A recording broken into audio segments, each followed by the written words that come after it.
Hey guys, welcome back.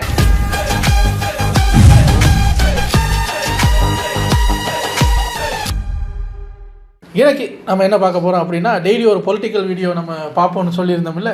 Content வர்றதை பொறுத்து சில நேரம் வராமல் இருந்தால் ஒன்றும் பண்ண முடியாது, பொலிட்டிக்கல் வீடியோ இருக்காது. இன்றைக்கி ஒரு பொலிட்டிக்கல் வீடியோ சிக்கியிருக்கு. என்னென்னா, நேற்றா எப்போ நம்ம சூப்பர் ஸ்டார் வந்து அவர் மேலே வைக்கப்பட்ட, அதாவது தளபதி சிஎம் ஆனதுக்கப்புறம் அவர் மேலே வைக்கப்பட்ட சில குற்றச்சாட்டுகளுக்கு அவரே நேரில் வந்து அப்படியெல்லாம் ஒன்றுமில்லை இப்படின்னு பேசியிருக்காரு. அப்புறம் ஸ்டாலின் சார் எங்கேயாவது ஒரு மீட்டிங்கில் பேசியிருக்காரு. அதெல்லாம் சேர்ந்து ஒரு 5 நிமிஷம் வீடியோவாக வந்திருக்கு. நம்ம அதை தான் பார்க்க போகிறோம். I am not jealous at all, இது சூப்பர் ஸ்டார் சொல்லியிருக்காரு போல இருக்கு. எம்கே ஸ்டாலின் ஸ்பீச் அப்படின்னு போட்டிருக்காங்க.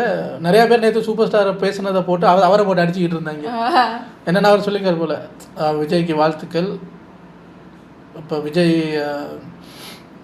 சிஎம் ஆகிட்டார் அப்படின்னோடனே நான் போய் ஒரு மரியாதையாக ஒரு ஃபோன் ஒரு ஃப்ரெண்டு முறையில் ஸ்டாலினை போய் சந்திச்சு, அவர் கொளத்தூரில் தோத்தது எனக்கு கொஞ்சம் கவலையாக இருந்தது. அதுக்கு உடனே விஜய் சிஎம் ஆகக்கூடாதுங்கிறதுக்காக அந்த 2 கட்சியையும் இணைக்கிறதுக்கு ரஜினிகாந்த் போராடுகிறார் அப்படின்னு என் மேலே குற்றச்சாட்டு போட்டிங்க. அவ்வளோ சீப்பான ஆள் இந்த ரஜினிகாந்த் கிடையாதுலாம் பேசியிருந்தேன். என் காலகட்டத்தில் நான் வந்திருந்தா கூட நானும் சிஎம் ஆகிருப்பேன், அவ்வளோ பவரில் தான் இருந்தேன். அதான் நாங்களும் சொல்கிறோம், வந்திருந்தா வரலையே, வந்திருந்தா ஆகிருப்பீங்க அப்படின்னு. விஜயோட நிர்வாகிகள் இருக்காங்கள்ல, டிவிக்கு தொண்டர்கள், அவங்கெல்லாம் ரொம்ப கவனமாக வேலை பார்க்கணும், அவங்க செய்கிற ஒரு சின்ன விஷயம் கூட விஜயோட இமேஜை தான் தாக்கும் அப்படின்னு பேசியிருக்காரு. உடனே இவங்க, நீங்கள் வயிறறியாமல் போய் படம் பண்ணுங்க, அதை நாங்கள் பார்த்துக்குறோம், சரியா, நீங்கள் எல்லாம் ஒன்றும் கருத்து சொல்ல விடான்னு கருத்தும் சொல்ல விட மாட்டேங்கிறீங்க, அதுக்கும் வந்து அடிக்கிறாங்க அப்படின்னு பல நிகழ்ச்சிகள் நடந்திருக்கு. அதோட ட்ரோல் தான் ஃப்ரம் லொல்லு ஃபேக்ட்ஸ் அந்த சேனல்ல இருந்து பார்க்க போகிறோம். இது ஒரு ஷார்ட் 5 minutes வீடியோங்கிறதுனால டக்குன்னு பார்த்துட்டு ரெடி. Welcome to great Kirikalan magic show. அலைகடலான திரண்டு வந்து ஆர்ப்பாட்டமே இல்லாமல் இங்கு அமைதியாக அமர்ந்திருக்கும் என்ற சிறப்பு மக்களே, உங்கள் எல்லோருக்கும் என் அன்பார்ந்த முதல் வணக்கம். அப்படிப்பட்டவர்கள் இன்றைக்கு வெற்றி பெற்று ஆட்சிக்கு வந்திருக்கிறாங்க. அது தவறு இல்லை. ஆனா அது என்ன நம்பர் இருக்கு, சோசியல் மீடியா.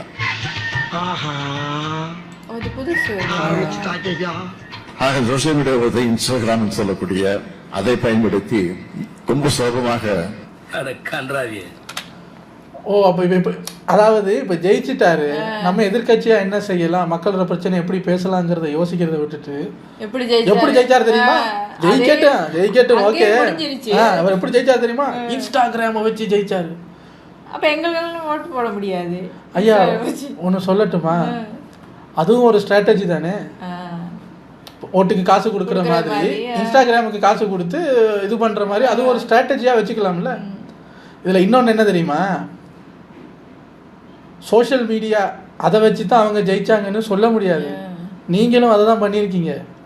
உங்கள் பாட்டு ஸ்டாலின் வரட்டும் தொடரட்டும்ங்கிற பாட்டு ஏன் கமெண்ட் செக்ஷன்லேயே நிறைய பேர் வந்து சொல்லியிருக்காங்க, உங்கள் வீடியோவிலே அந்த அட்டு வருது இந்தியாவில் அப்படின்னு.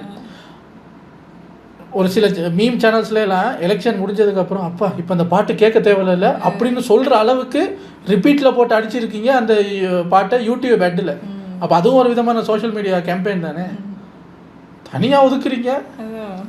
சிறு குழந்தைகளை பிரச்சாரம் செய்ய வச்சு அவர் தாத்தாக்களை, அப்பாக்களை, அம்மாக்களை, ராஜதந்திரம் அவங்க வீட்டில் இருக்கிற பெரியவங்க இடத்துல அந்த குழந்தைகள் மூலமாக பிரச்சாரங்களை நடத்தி ஒரு திட்டமிட்டு பணி கடன் முடிந்திருக்கு. ஆக அது நம்முடைய கணக்கு சரியாமல் போய்விட்டது. அது ஒரு திட்டமா சார்? குழந்தைங்க வந்து பச்சை பிள்ளைங்க சார், அவங்களுக்கே ஒருத்தரை பிடிக்குது அப்படின்னா அப்புறம் அதுக்கு மேலே என்ன சொல்றது? அவங்களுக்கே ஒருத்தரை பிடிச்சி அவருக்காக வீட்டில் பிரச்சாரம் பண்ணியிருக்காங்கன்னு சொல்கிறதா, இல்லை குழந்தைகிட்ட நீங்கள் போகலைன்னு சொல்கிறதான்னு எனக்கு தெரியல. இதெல்லாம் ஒரு ரீசன் ஆகும் சார். நீங்கள் எவ்வளோ பெரிய ஆள், நம்ம எக்ஸு சிஎம் வேறு, நீங்கள் போய் இப்படி இந்த ரீசனெல்லாம் கண்டுபிடிச்சி இதனால தான் அதை நாங்கள் பண்ணாமல் விட்டுட்டோம் அப்படின்னு பேசுவீங்கன்னு நான் எதிர்பார்க்கவே இல்லை. வேற ஏதாவது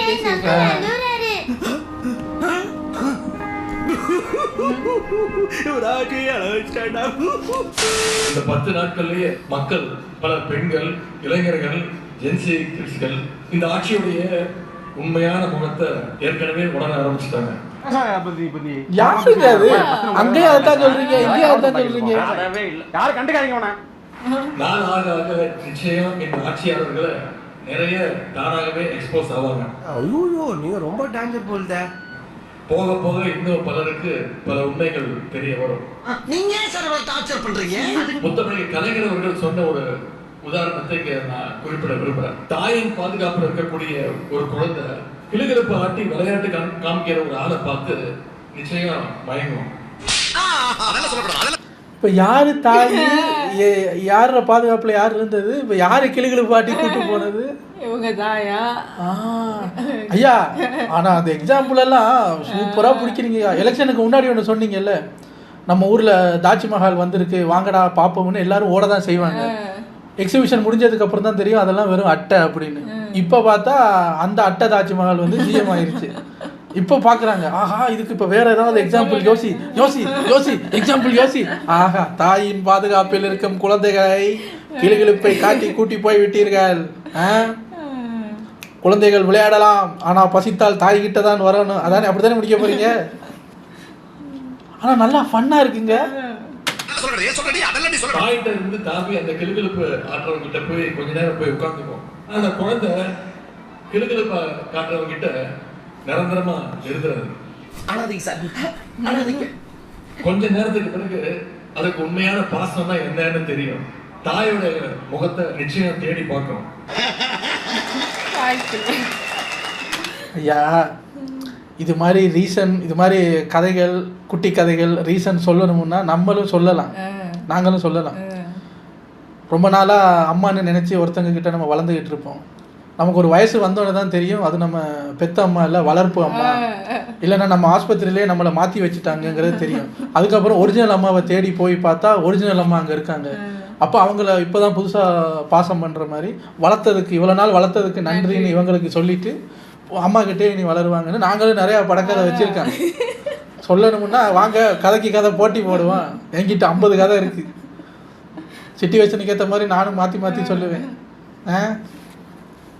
வாய்ப்பில்லை ராஜா, வாய்ப்பில்லை. இப்ப கவர்ச்சி மாயஜாலத்தை காட்டி மக்களை சிலர் ஈர்த்திருக்கிறாங்க. கவர்ச்சியா? கவர்ச்சி மக்களுடைய கஷ்டத்தை போக்காது, அடிப்படை பணிகளை நிறைவேற்றாது, இந்த பிரச்சனைக்கும் அது தீர்வு காணாது. வீட்டுல கும்பலையா கூட இவ்வளவு அழுக மாட்டாளுங்க, ஆனா நீ இந்த ஆளே அழுகிறீடா, இந்த ஆளே அழுகிறீங்க. எனவே தாயோடைய அன்புக்கு ஈடாக எதுவும் இல்லை அப்படிங்கிறத அந்த குழந்தை மீண்டும் உணர்ந்து நம்முடைய கழகத்தை, நம்முடைய தலைவரை நோக்கி நிச்சயம் அந்த குழந்தை விரைவில் வரும். அது இந்த ஜென்மத்திலே நடக்காது. நானும் பழிக்காமயே எவ்வளவு நேரம் அடிக்கிறது. அது இந்த இவ்வளவு சின்ன வயசுல 52 வயசுல எம்ஜிஆர் என்டிஆர் சாதனை பண்றதை விட அதை விட ஜாஸ்தி. நீங்க ரொம்ப புகழ்றீங்க. புகழ்ச்சி பிடிக்காத ஆளி. கம்ப்ளீட்டா சென்டர் பிஜேபி எவ்வளவு பெரிய அந்த பவர்ஃபுல் சென்டர், இங்க 2 பெரிய கட்சிகளை எதிர்த்து தனி ஆளை வந்து ஜெயிச்சிருக்காங்க. என்ன இது நல்லதானே பேசியிருக்காரு, இவரே அடிச்சீங்க. அது நம்ம சினிமா இண்டஸ்ட்ரி இருக்கு. எனக்கு அது பொறாமை இல்லை, ஒரு ஆச்சரியம் கலந்த ஒரு சந்தோஷம். எனக்கு பொறாமலாம் இல்லை, லைட்டாக பொறாமை தான். டெஃபினட்டாக அந்த எதிர்பார்ப்பெல்லாம் அவரை சந்தித்து மக்கள் நல்லது செய்யணும் செய்வாங்கங்கிற நம்பிக்கை எனக்கு இருக்கு. அவருக்கு அதிக வாழ்த்துக்கள். நல்லதானே பேசியிருக்காரு, இவரே போய் கடிச்சிக்கிட்டு இருக்குங்க. நானும் வேற ஏதோ பேசிட்டாரு. இல்லை நானும் அப்படித்தான். அவர் வந்து அப்படி பேசிட்டார் இப்படி பேசிட்டார். ஏங்க அவர் இவர் இப்படி பேசினது வந்து எந்த மீம்ஸ்லையும் வரலை. நான் ஸ்டாலின் சார் என்னோட 40 ஆண்டு கால நண்பர், அவரை பார்க்க போனேன்னா அவர் வேற பேசுனது தான் வந்துச்சே தவிர இப்படி போந்து பேசுனதையும் மீம்ஸில் போடுங்களேன். 2001 நீங்க தேர்தல் கட்சி வச்சிருந்தா வெற்றி பெற்றலாம் என்ற ஒரு சொல்லப்படுகிறது. அது வந்து தவறு விட்டுமோன்னு நினைக்கிறீங்களா? இல்லை 100% வெற்றி பெற்றுப்பாங்க, அதில் டவுட்டே கிடையாது. பட் ஆனால் அந்த பஸ் மிஸ் பண்ணிட்டீங்கன்னு நினைக்கிறீங்களா? பஸ் கேட்கிற கேள்வியை பார்த்தா ரிப்போர்ட்டர் மாதிரி தெரியும். எவ்வளவு குசும்பு பாருங்க. அவர் கண்டக்டரா இருந்ததுக்காக பஸ் கதையை கொண்டு வந்து இழுக்கிறாங்க.